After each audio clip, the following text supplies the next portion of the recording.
Baru-baru ini viral sebuah momen haru di mana orang tua menangis berjumpa sang anak yang sudah 6 tahun tak pulang kampung. Momen haru tersebut diunggah akun media sosial TikTok @suryanasari8 pada Rabu, tanggal 2 Maret tahun 2022, lalu. Terlihat dalam video sebuah rumah yang terdapat warung. Awalnya sang anak mencoba memberikan kejutan dengan menyamar menjadi pembeli, akan tetapi sang ibu tidak menyadari bahwa yang membeli adalah sang anak. Sampai akhirnya sang anak kembali lagi ke warung dan keluar dari mobil.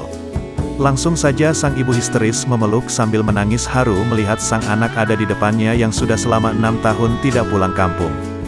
Dalam video lain, sang anak juga memberikan kejutan kepada sang ayah yang baru saja pulang dari kebun.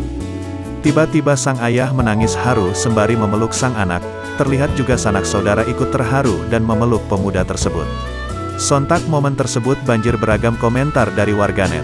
Tak sedikit warganet yang ikut merasa haru dengan keadaan dalam video unggahan.